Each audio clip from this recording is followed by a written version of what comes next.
Welcome to session 55 of the School 16 series of events where we feature speakers, fantastic speakers from top tech companies and early stage technology companies as well, who share their stories about how they broke their way into tech. Our mission here at School 16 is to remove the barriers that might exist to help make technology careers more accessible to people, regardless of their background, regardless of their experiences. Part of the way we do that is by helping people expand their network and helping people expand their perspective into what it actually takes to break into these roles. And so we're excited to have a conversation today with Brittany about how she took her journalism major background and parlayed that into a successful career in technology, now acting as a strategic partnership lead at Meta. Brittany, thank you so much for taking the time and joining us here today. Thank you for having me. I'm really excited to be here, really excited to share my story and answer any and all questions that this group has. Awesome. Thank you. So folks, listen to that. Hear Brittany out. She means it. I had a conversation with her a couple of weeks ago before this, and I know that she's very willing and able to answer all these questions. So please think about, as you hear her story, as you hear the types of questions Vadim and I ask throughout this interview, feel free to jump in the chat if you want some further clarification. We want this to be for your benefit. We want to make sure we're addressing the things that you joined us here for. So if you'd like to jump in the chat and let us know why you joined us, what you'd like to learn today, that's great. Or just drop in your questions as they come up. I'm going to really quickly share our agenda here before we get started. We're just in the first 5 minutes right now with this introduction from Vadim and I, and we're going to have a little bit of a chat in the beginning of the conversation, understanding how Brittany broke her way into technology. That's one of the things that most of us are thinking about, most of the folks that join these events at least. How do you make a career change, a career pivot? Or if you're starting your career without a whole ton of experience, how do you actually make a case for employers to get your foot in the door? That's probably the hardest thing to do, is get your foot in the door.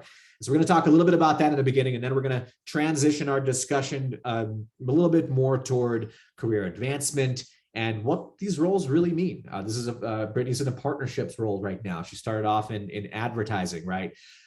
There's a lot of information online about what different functions mean, and certainly how partnerships is done at Meta is very different than how partnerships is done at Oracle, or at any other company. So we're going to uncover a little bit toward the end of the conversation about what the role actually means. And so that's going to be sort of the cadence of our conversation. But again, please feel free to drop your questions in the chat, and we're going to open it up more toward the end of the event.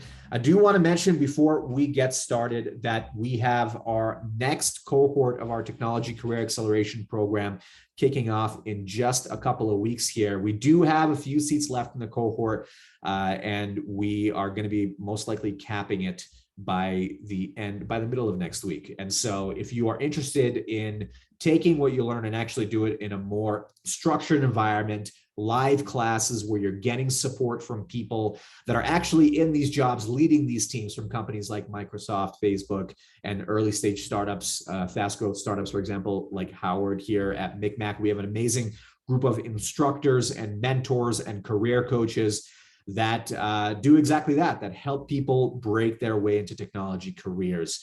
And we do have partial need-based scholarships available, payment plans available. We're all about, again, accessibility to make this type of education and these careers accessible to anybody, regardless of experience. So if this all sounds interesting to you and you want to dive deeper and sign up for a 2-month program, we have an interview process that we go through, but it's pretty expedited. So you can apply here at school16.co/apply. I'm going to stop sharing my screen here so you can see us and you can see Brittany here as well. And I'm excited to kick off this conversation. And to start off, Brittany, I'd love to talk a little bit about the early part of your career. I wrote a LinkedIn post this morning about how for many of us, we kind of go into our early parts of our career and learning in college with certain dreams and ideals for what we want to do. For you, journalism was the thing that got you excited. But I remember a couple of weeks ago talking to you, you mentioned how it was even hard to get an unpaid internship, a reality that many of us face, especially in more creative type of pursuits. So talk to me a little bit about that early part and how you came to that realization that you may have to take what you learned in your degree and actually apply it in a different way. So how did that kind of feel? And what was the first step you took toward thinking you're going to be a journalist to maybe thinking about what some of the other options might be out there? Definitely, definitely. So happy to share. I entered college at Newhouse School within Syracuse University, and it's a top communication school. And I chose magazine journalism as my major because I thought when I graduated, I would love to work at a magazine, and thought this life would be so glamorous and I'd easily get a job. And that was kind of my dream back when I started college. During college, I loved like the magazine journalism courses, and I really liked the content that I was learning about. But I quickly realized it was just a tough job market. A lot of people were doing paid internships instead of getting entry-level jobs at the time. Or for me, I couldn't even get like a paid internship. So my internship that I did land at OK Magazine barely even paid like my bus ticket in the morning. So it's a good kind of foot in the door if you're truly passionate about magazine journalism, but it is a real grind.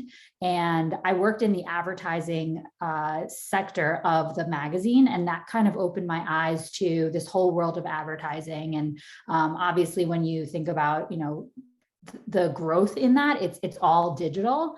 And so that kind of opened my eyes to, what do I really want to do? What is like a high growth career? And that's when I was really, focused more on finding a job that had opportunities for me that I would be able to take advantage of, and B, had growth opportunities and was a sector that was growing year over year. So that's kind of how I landed away from magazine journalism. I really just only had one unpaid internship, completed my undergraduate degree at Syracuse in magazine journalism. So, a great program, a wonderful place to be. But really what I took from that experience and what I still use today are the strong communication skills that, are foundational versus the, graphic design courses that I might have taken, or the other like fun magazine journalism courses that, I'm not putting into use today. Yeah, that's I think communication skills are so key in a lot of different business roles, but certainly when you talk about partnerships, that's key. And when you talk about any kind of advertising technology types of jobs, yet, the caveat there is that we hear this all the time. We hear this a lot, that communication is key. And we may even think we're good communicators, but trying to convince an employer that that's like a real skill that they should weigh heavily when they're considering you as a candidate is a whole other ball game. So can you talk a little bit about, did you have any particular way that you were able to highlight your communication skills when you were trying to, let's say, break into that first advertising role, for example, to really stand out as an asset? Did you point to some ways that you developed that skill set to convince people that it wasn't just fluff? How did you go about doing that?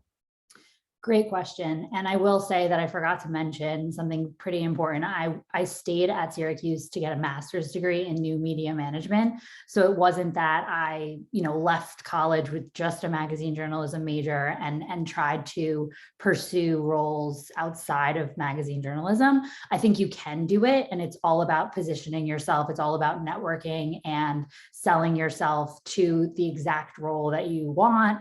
But my particular path is I stayed at Syracuse and I enrolled in the new media management program, which was half business, half communications, and it immersed you in all things digital. There was a course about coding. There was a course about digital advertising, you name it. I knew about it when I graduated, which, I give big kudos to Syracuse, because at the time, it was 2011 that I graduated. New media management was this like new age thing. And obviously now, many colleges have similar programs, but I can't speak enough to how that really helped me to get my foot in the door. Part of the grad program was I consulted with Adweek. So that was like, initial, first step in the door. And I give, full kudos to Syracuse for, a program that not only gives you skills and courses that are going to be necessary, but also lands you in places like Adweek and other companies as part of your, credit experience to graduate. So I graduated with a new media management degree and focused a lot of my resume on that new media management experience versus the magazine journalism experience that I, previously, that would be all I had if I had graduated undergrad, and left. And that allowed me to get my first full-time position at an agency called CUNet, which was a for-profit education marketing agency that, you were the agency of record for schools like University of Phoenix and other for-profit schools that I really had even no idea about. It wasn't my dream job. It was a foot in the door again. And I think, my biggest piece of advice for anyone on this call that might be at a job that they don't love, or, might be applying to roles that aren't their dream job, everything can teach you something. And if you think about your resume as like a blank canvas, any job that you take, if you're learning something, if you are, building upon your skill set, if you're networking, that's going to lead you to, where you want to end up. And so it should never be thought of as like this fallback plan. It should be just part of your natural trajectory to get where you want to be. I love that. You're absolutely right. Anything can teach you the skills or give you the experience that you need for your future role. And a lot of it is about positioning, thinking about your past role and thinking about the most relevant aspects of it for that next job, for your future job. What you did with by highlighting your experience, your most recent experience in new media, was actually a great strategic move, because a lot of people feel like they have to talk about everything that they've done in their past, or that everything's going to be relevant, and that's simply not true. And it needs to be directly aligned with that next opportunity. Exactly. And, and I encourage people actually to take a look at Brittany's LinkedIn profile, because that, what you're talking about here, Brittany, you're essentially talking about, incremental stepping stones that you took to essentially prove yourself in one way, rebrand yourself as a different type of professional. And then that led to the next thing, that led to the next thing, et cetera. One thing you mentioned a couple times in the last few minutes is the value of networking. Did you have a particular process for this, and kind of, can you talk a little bit about that, what you did, and perhaps if and how it paid off for you? Yeah, so I'm happy to talk about what I did. And I'm also happy to talk about it from the lens of like, I get reached out to sometimes now being in the position that I'm in. So previously when I was in college, anyone that I met, anyone who might have been an adjunct professor, or, someone who I met through the university, I would always take the time to just add them to my LinkedIn network. And if it was someone who was doing a job or in an industry that was interested to me, I would send them just a personal note if possible, just, letting them know, like, great to meet you at XYZ event. And just kind of introducing myself and just saying hello versus just sending that LinkedIn request kind of blind. I would say in terms of your network, as you grow your career, it's naturally gonna increase and it's organically gonna grow. So I wouldn't focus too much on like how many people are in your network, but it's about the quality of those connections, how often you're getting together with the people in your inner circle. If you are weighing a job opportunity, who's, the first person you think would give the best advice, and really, strengthening the relationship with people like that who are going to champion you and whose advice you really trust. In terms of, from my point of view, if somebody reaches out to me just kind of cold, and automatically goes to like, I'm looking to get a job, can you help me? That's not as, impactful, and that's not going to get like the best response from me, just because like I'm really busy. And, if you haven't taken the time to look through the roles on, Meta's job site based on your experience, what matches, sending me your resume, giving me your POV on where you think you'd make the best fit. That kind of makes my job easier. And also it's just a more natural kind of progression to, oh, like I'd love to help you out. I'm happy to help. I'm happy to refer you for a role. I also think that continuing the conversation when you don't need something from someone. So Merry Christmas or Happy Hanukkah, or just checking in, hope your family is doing well. Those kinds of notes are really nice, and they go a long way to building like trust within a relationship versus that transactional, like, can you refer me for a job, or can you help me, edit my resume? I think it has to be a balance of both. I think that's a really good point, folks, that are here and listening.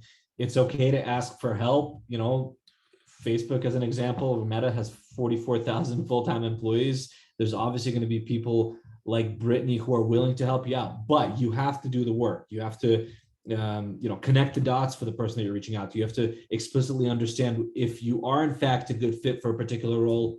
Why is that the case, right? So asking for help is great, but you need to make it as frictionless, as simple as possible to the person that's going to help you. Because if they're going to be spending their time, if they're a true giver, you need to make sure that you're respecting the fact that they're going to be pulling the weight and helping you out and putting their name out for you as well. Yeah, that's such a good point. And Brittany, to your point of, avoiding being transactional, you do have to treat it, regardless of who you're reaching out to, as a relationship building opportunity. Seek to learn from them first, and then perhaps you can ask them something if that relationship is organically developing. Definitely. Got it. Great. Now, I'd love to talk a little bit about now, because you spent a couple of years in advertising, and you joined Digitas as a marketing analyst. And then you transitioned into a role at Google. And I know you had a bit of a unique way into Google. So can you talk a little bit about how you got into that organization? Happy to.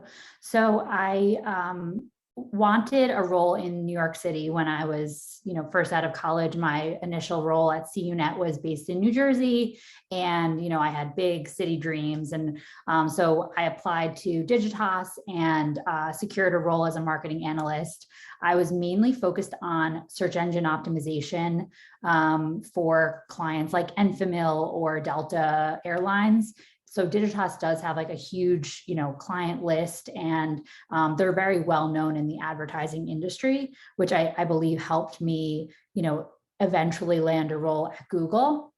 And the way I did that was someone who I went to school with at Syracuse posted on her LinkedIn that Google was hiring for contract positions for a 1-year contract to work on Google+, which was this brand new social media network that Google was trying to make the next Facebook.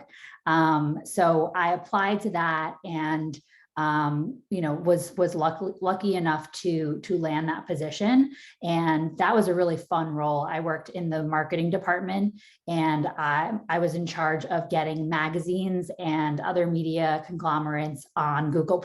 And I was also focused on getting them to be doing Google Hangouts on Air, which was like our Skype product at the time. So it was a really fun role. And I was immersed with, 40 or 50 other people just like me who accepted this 1-year contract position. So it kind of felt like this, weird bubble of, excitement and energy. And, obviously a lot of us were trying to position ourselves so that we could get a full-time position at Google and stay after the 1-year time period was up.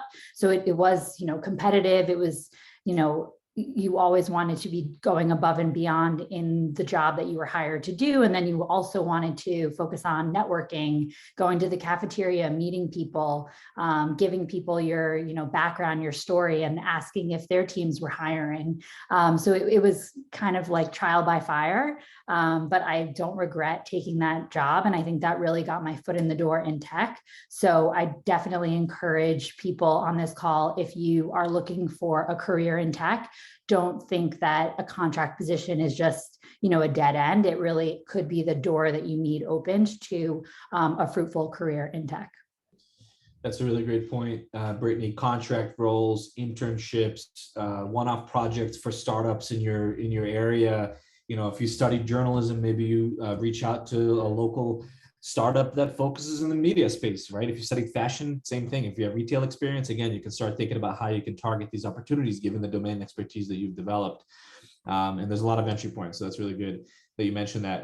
See, Alistair asked if you felt confident when you acquired your first tech role, and I want to paraphrase that a little bit and ask, if you felt like you had the skills to succeed in this role once you're into tech, and if not, what did you do to make sure that you did acquire those skills on the job and built that confidence over time? Yeah, that's a great question. I think that, we always, everyone struggles with, having enough confidence. And, there was a part of me that felt like I wasn't a true Googler at the time when I was a contractor. But the truth of the matter is that, contractors are just as much as Googlers as regular full-time employees are. And sometimes in many cases, they're working harder than those full-time employees to prove themselves and to, continue their contracts and to hopefully in the future land full-time positions.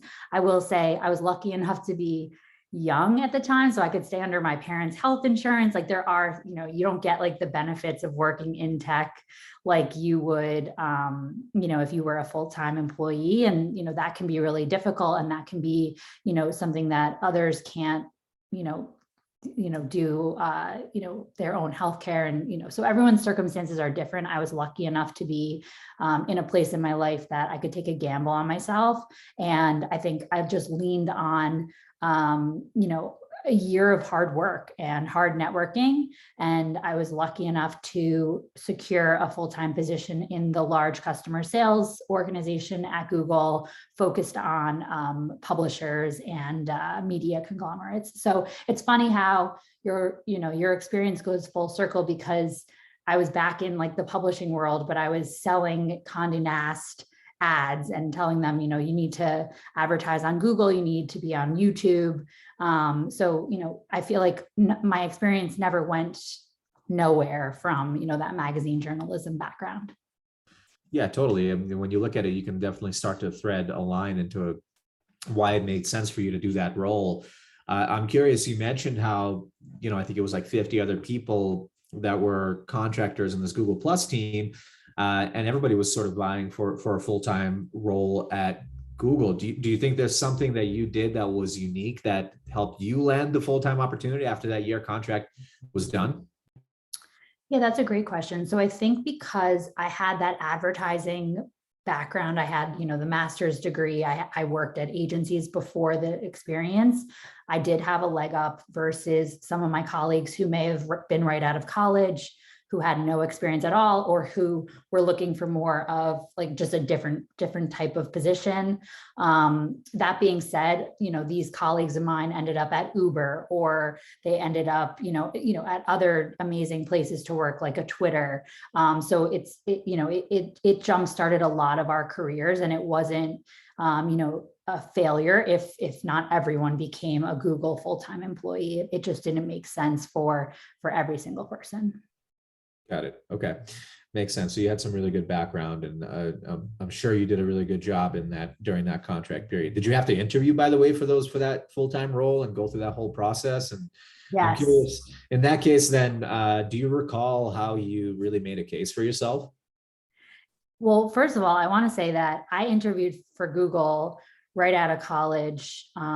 So, I didn't get the first job I applied to at Google. I didn't get the first job I interviewed for at Google. And I think when looking back at those experiences, I was just so desperate to land a job at Google. I wasn't being targeted enough of this job specifically aligns to my background, and I could add a lot of value to this team. I was more like, I just want to work at Google. I'll work anywhere within the company. And so you really want to have that like targeted focus on the role and like why you are the fit for that role versus just spreading yourself anywhere across an organization and saying, I'll take anything. So that's one piece of advice there. And then in terms of what I did to actually land, the job, I had to go through the full formal interview process. I think focusing on your experience, your value that you could bring to the team is really important. It was a very collaborative environment. So any prior experience that I had working across, cross-functionally at different organizations, I definitely highlighted. And, I think just focusing on your experience and why you're a fit versus getting too much in your head about like, if they're going to ask you how many golf balls can fit in a school bus, because they're not. I think that would be my main piece of advice too. Yeah, I like that. Focusing on your story and how you're going to connect the dots as to why you're a fit versus being nervous about, are they going to try to stump you? That's great. And, I think that what you just mentioned is so important to highlight, which is it's almost counterintuitive. When you think you're a smart and capable person and you really want something like to work for a company like Google, you want to show flexibility. You feel like, well, can't they see that I'm smart and I'm willing to do anything? Like I'll do any job that they give me. But really, no, that's the thing. People are just busy with their jobs, and you need to advocate for yourself and help them figure out why you make sense for particular opportunities. Is it based on your market understanding of a particular function? Is it based on your personal curiosity, side projects that you've done, other work that you've done? And it sounds like you were able to successfully do that. And when I'm looking at your trajectory at Google Plus Marketing Associate, then Senior Account Manager, Media and Entertainment, and then Strategic Partnerships Development Manager, Global Ads Partnerships. From an outsider's perspective, it looks like three very different types of roles, and perhaps they are, but like from a marketing associate to account manager to partnerships. But, I'm sure each role made sense based on what you've done in the past. So can you talk a little bit, maybe if there's, and I do want to pivot the conversation to your role in Facebook as well in a second, but specifically in these different functions that you had at Google over the course of the 5 years that you were there, a little over 5 years. Can you talk a little bit about, what are the differences in these roles, and why is it that one person you essentially were like a chameleon? You had these three very different sounding job titles at this really cool company. Yeah, sure. Thanks for making me feel so good. So yeah, I started in marketing, but obviously that was just a contract position. So I needed to kind of find my home full time. And the bulk of my time that I was at Google, I was in the large customer sales org, focused on advertising. And what I noticed there when clients would come to me with, product issues, their ads weren't working, their ads weren't showing up properly on Google or on YouTube, is that we were a tech company, and product was, the bread and butter of that orbit.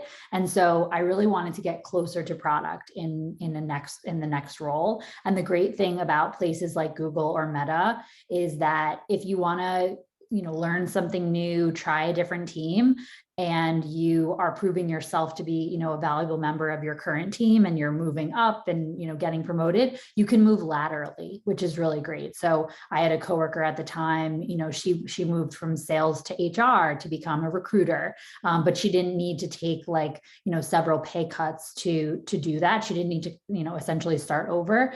Google trusted that this person was capable of hard work and that those skills would translate over to a different job org.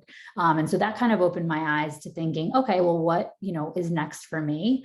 And I really wanted to pivot from being just sales and quota oriented to doing a more impactful role that sat closer to product. And that's kind of how I, found partnerships to be the target area where I wanted to, bring my sales experience, bring my account management experience, but also learn new, partnerships experience that I didn't yet have, and business development, where we're doing deals with third parties on behalf of Google. I kind of learned this whole new role and new world of working by moving. And that interview process was honestly the hardest I've ever been through. The team is working on business development deals. And so you have to kind of be good at negotiating, thinking on your feet. And they definitely tested me in the interview process. I think one of the questions they asked was, Google's going to launch Wi-Fi on airplanes, like start to finish. What's your strategy for that? What do you think about in terms of, competition, and, go. So, that kind of question is definitely way more on the spot versus the experience-based questions that I'm typically used to answering. But essentially, I was able to, prove myself in the interview process and really tailor my experience in sales to what that next person needed to be in that partnerships role. Not everything matched one-to-one, but strong communication skills, strong, cross-functional work. It's always going to translate, to a different role. And it's all about positioning yourself and networking, enough that people can, trust you and learn how you are capable of, learning new things and growing within, a new org. And I do think that sales is such a great jumping off point for a lot of these different functions. Can you talk a little bit more about that, about what maybe some of the transferable skills are that you developed in sales and account management that helped you be successful in partnerships, and maybe what some of the overlap is? Yeah, happy to. So I was applying for a role on the ads partnerships team. So essentially, like the deals and the products that this team was working on, my previous team, like the large customer sales team, would eventually be selling those products. And so I had the unique ability to say, oh no, clients love XYZ, or clients don't like this, or clients are really upset about XYZ, because I had that previous client experience. I also was an account manager, so I knew, what products actually worked for clients, what products always had bugs, or, what products gave us the biggest headache in terms of not performing properly, or, the creative assets not being right. I kind of had this other, experience that the team didn't have at the time to share with them and to inform like how we were going to build for the future and how we were going to grow, revenue via partnerships. And so I think it's all about just framing your experience in the right way, and not necessarily having to be that like MBA candidate that, you think of sometimes when you think of like business development roles. And a quick reminder for folks to start asking those questions. We typically get a bunch of questions come in towards the end, so we want to make sure that we can address yours. Is about 23 of us on the call, so a relatively intimate group. And if you ask a question, you'll be a little bit more visible, so you're encouraged to drop them into the chat. Now, taking a step back, Brittany, I'm curious because you brought up that kind of on the spot question that you were asked during the interview about the Google Wi-Fi and Airplanes product and thinking about the competition and like. I'm curious if you remember how you answered that question, but almost more importantly, how do you even prepare for a question like that? Is it more of like doing case studies and thinking about, well, how do I kind of put my sales hat on and probe and ask more questions to be able to deliver them a well-informed response? How did you make sure that you tackled those questions accurately, even if you might be a little bit nervous and feel like you're on the spot? Great question. And the good thing for me is that they're not looking for, one answer. They're not looking for one thing that I needed to provide in my solution or my strategy that was going to say, yes, this person is right for the role, or no, she's not. They wanted to just know how my brain worked and how I would think about framing the problem of how do we get Wi-Fi on planes? How does it, work better than what's out there right now in terms of like the airline provided stuff that may or may not work, or you have to pay for and then it doesn't work. So I think in terms of how I answered it, it was all about just framing, sharing out my thoughts as I even thought them, to say, okay, well, like, what's the competition? What's my experience been with Wi-Fi on planes? How can I translate that to like informing the strategy? And then also, in thinking through the technology of it, obviously, like you have to think about like broadband and all of those things. And, 5G, at the time, 5G wasn't a thing, but just kind of like talking it through is much more valuable than saying, oh, this is the answer. They want you to have an open mind and also be willing to share your thought process so that you can in the future collaborate with someone else to really come up with something that's going to be great and that's going to, be the most successful product in market.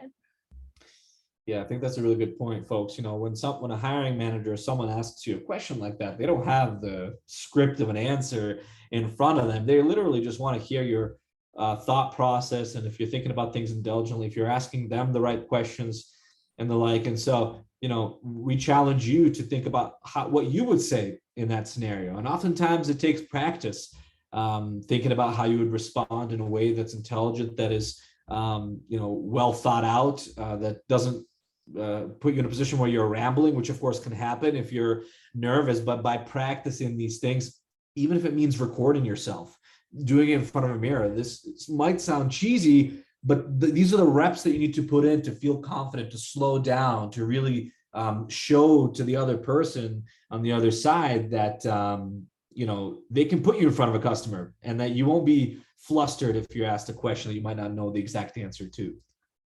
That's a great point. And I think in terms of like the most common interview questions that we ask at Meta, or I've gotten I've given as an interviewer at Google, it's all experience based. So if you practice, like, what was a time where you failed at work and how did you fix that? Or give me the best project you've ever worked on and share that experience. Like practicing that narrative and practicing those kind of typical interview questions will go a long way, because most of the time they're not going to be as hard as like, the Wi-Fi on airplane question. And it's really just going to be experience based.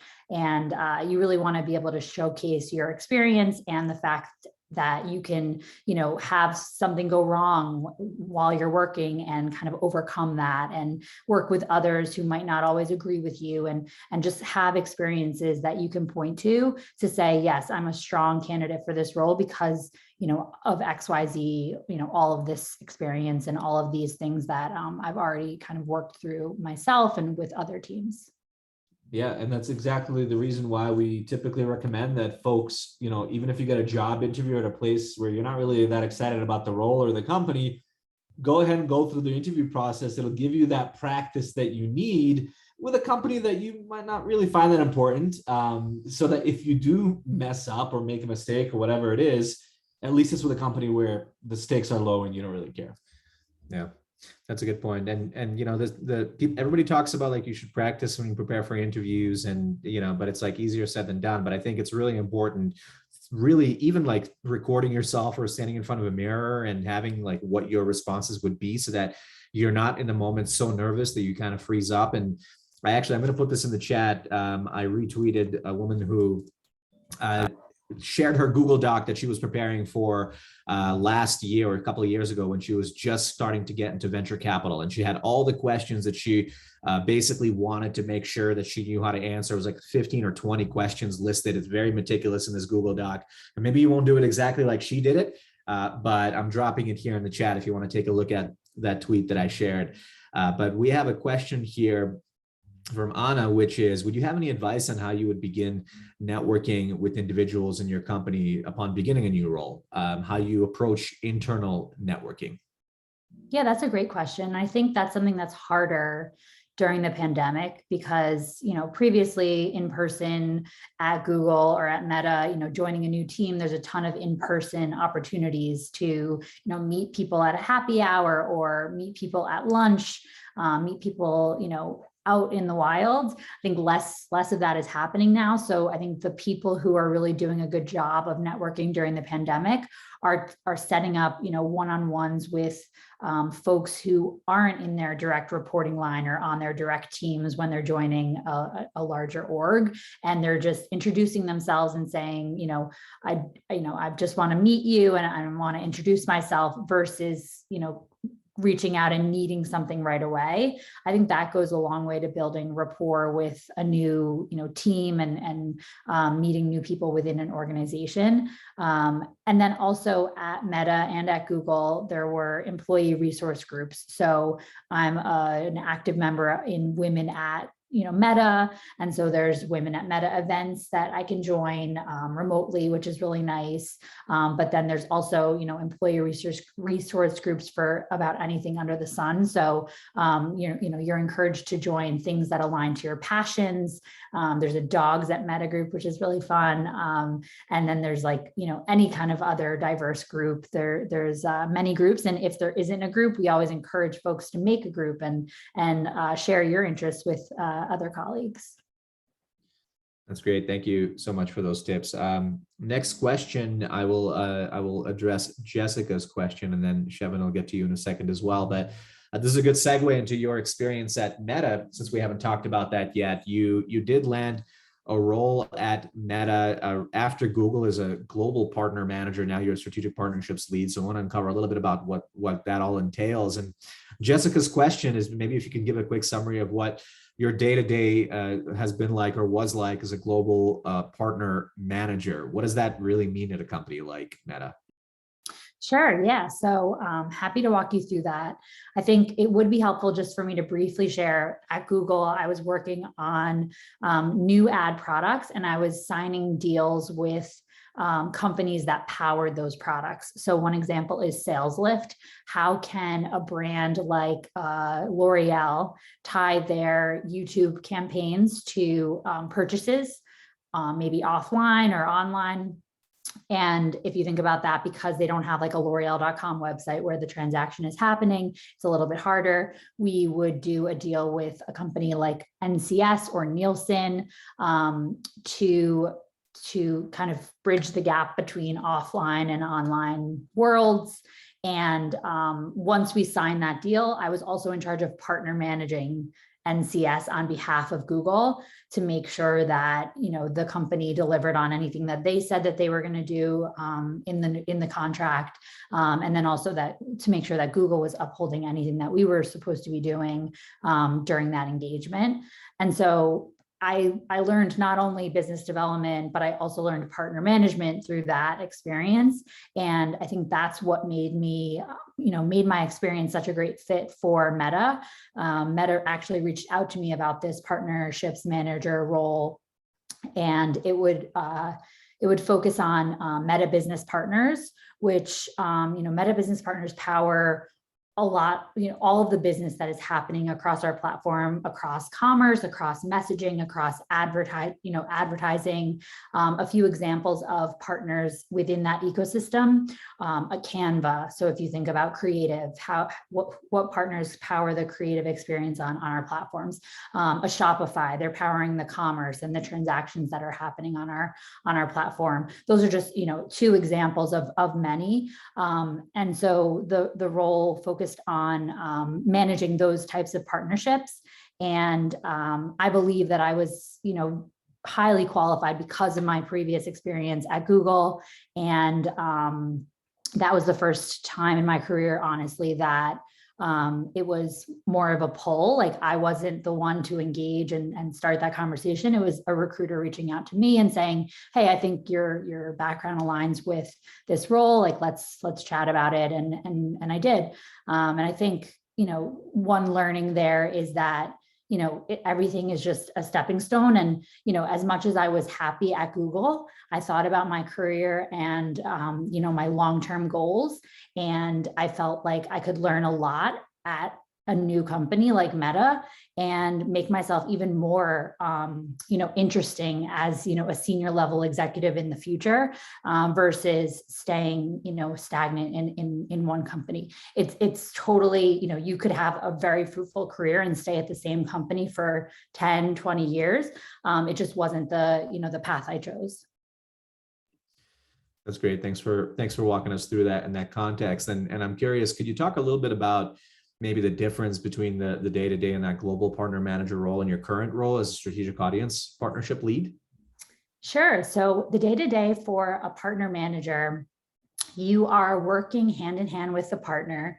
You are aligning their strategy. You're working with them on like what their strategy is, helping to inform their product roadmaps based on our product roadmaps. These partners build across our APIs. And so you're really the bridge between the partner and Meta. So you could be introducing them to an AR/VR team. You could be setting up meetings about the future of commerce and how this partner can play a role in that journey. So I think, I hate that saying, but every day really was different in terms of the partner manager role in a really good way, because, things were always evolving, things were changing so quickly. And I also didn't have the same partners every single year. So I was able to, pivot and learn a new ecosystem. So I started in advertising and focused on ad tech partners. And then, 6 months or a year later, I started focusing more on creative partners. And so that really also lends itself to, learning and growing within the same role, within the same area. That's great. That sounds like a really pretty fun job, actually. At least coming from a sales background, it sounds pretty fun. All right. I'm gonna actually, Shevin, I'm gonna ask you to ask the question live. So I'm clicking the allow to talk button here to see if you'd like to ask Brittany your question, since you raised your hand.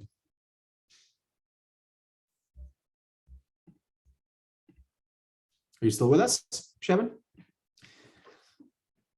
All right, so why don't you then, sounds like you have to step away. Why don't you then type your question in the chat? And we're gonna get to Galina's question next, which is, what do you think would be a good point of entrance into partnerships, especially for someone coming from a different field? Do you think it's sales, customer success? It seems that all roles in partnerships seem to be senior in nature.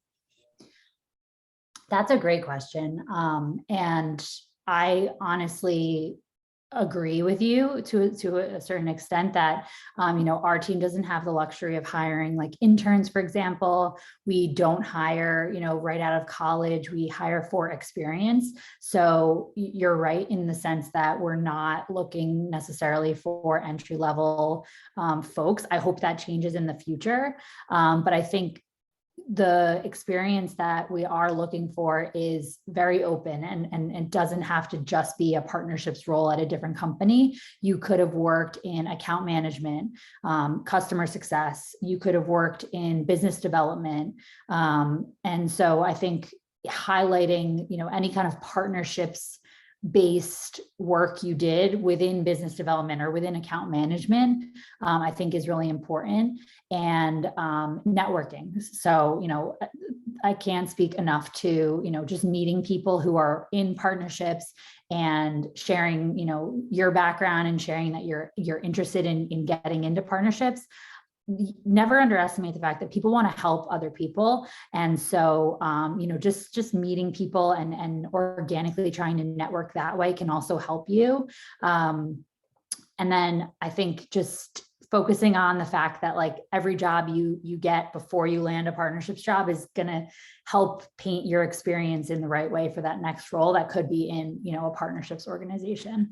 And then I feel fortunate that like at Google and at Meta, we were able to move, within the organization. So finding companies to work for that allow that flexibility and that incentivize managers to help their people grow, help their people move teams. I think it's a pretty toxic environment if managers are kind of forcing the people who work for them to stay where they are forever. I think it's a sign of a healthy company if there's incentive to help the people, within each team to grow and to move to where they want to be.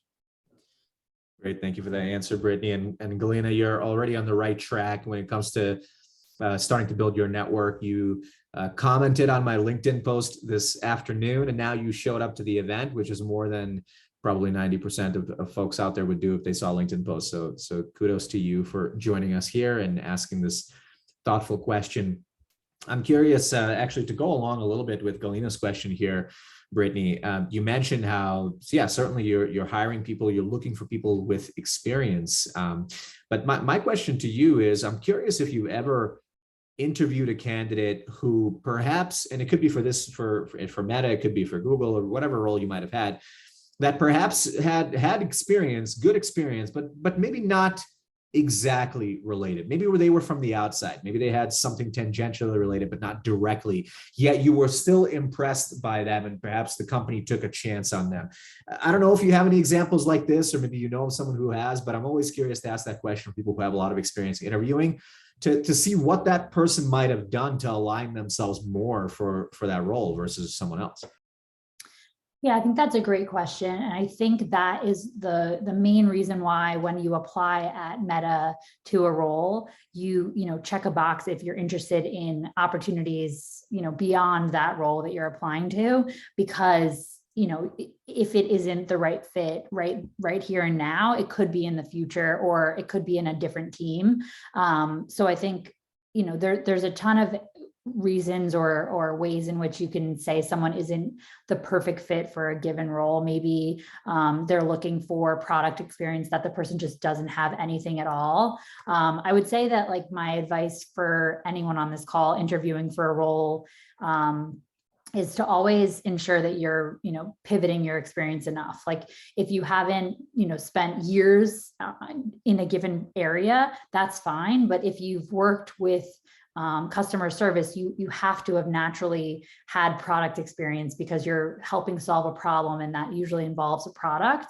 So I think just kind of like being able to position yourself and kind of make your experience framed in a way that makes you seem like you are comfortable in these new areas goes a long way to make the interviewer think, oh, this person would be a great fit. Got it. That's great. Thank you for that, Brittany. I think we have time for one more question, and I see here Sierra's question I think could be helpful for a lot of folks, which is when you started at Google or Meta or any of the other jobs that you had, did you ever have a mentor? And if so, how did they help you? And maybe I'll add another if so, which is how did you get one? Because everybody talks about how having a mentor is so important. And some people seem to have a bunch, and other people seem to think, how the heck do you get a mentor? So I don't know if you have any thoughts on this, and if you have had people that have helped you along the way that you consider mentors.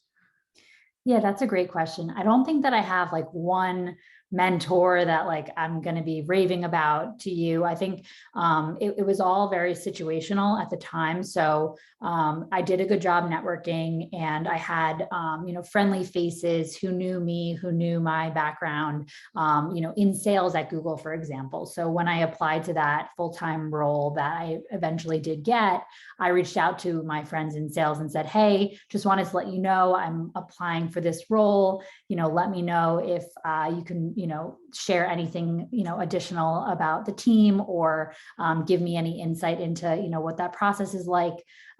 Not really asking that person to do anything for me necessarily, but a lot of times that led to the person saying, oh, hey, I reached out to the hiring manager and let them know that I know you personally. So I think, to my earlier point about people helping you, organically and people wanting to help out, there is a lot of that. I think it's just about doing it in a gentler way versus saying, hey, I applied to this role, can you help me get it? I think that's not as, natural of a way to approach that conversation. And so I think in terms of mentors, it's great if you have one that's like your ultimate mentor, and you lean on that person and you go to them for every, career decision you're making. I don't have that experience. I've had, many previous managers that I would call a mentor, but I don't have like one, quintessential mentor that I have. And I support anyone who does, but it's just not currently what I have. Yeah, and it's actually been the same for me. I haven't had one particular mentor. It's been different advisors or different people that I've leveraged at different times. And usually it's the person who at some point you met them, maybe it could be through cold outreach, it could be through an introduction, it could be at an event, it doesn't matter. And for some reason they got along with you and you got along with them. And they're the person that responds to your email when you ask them for advice. And that's essentially, sometimes it's a more formal relationship where you agree to meet on a regular basis. Sometimes it's quite informal where they just help you out when you need it and you're there for them if they need you. So exactly. I agree with you. That's great. We have 2 more minutes. So I'm going to squeeze in one more question since we had one come in from Priscilla, which is, Priscilla's wondering if you have a portfolio to showcase some of the projects or work experiences that you've had to land these roles. Portfolio is something that I think it's like something that, for example, for designers or developers, it's an easy thing to think about. You can put something on a website, but what about for somebody that's in account management, wants to get into account management or in account management or partnerships?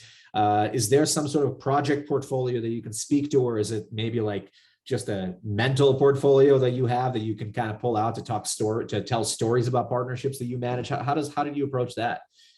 Yeah, that's a great question. And when I was trying to get my full-time role at Google, there was something called a Google resume, and that was an internal resume that had links to every project you've ever worked on. So it wasn't just a flat resume where it shared your experience. It was actually like, this is what I did during my time at Google, and here are the links to all of the projects that I worked on. I would say that's probably the closest thing to a portfolio that I have. And if I was to move internally at Facebook, I would probably have a similar, type of document, living, breathing document that linked out to all of the projects and big tentpole events and things that I had worked on. I think, unfortunately, once you leave these companies, a lot of that is confidential. So I would say, focusing on your resume, making sure it's as robust as possible. At places like Meta and Google, they always want like success metrics. So don't just say you were a successful account manager, say you grew the business 20% year over year, or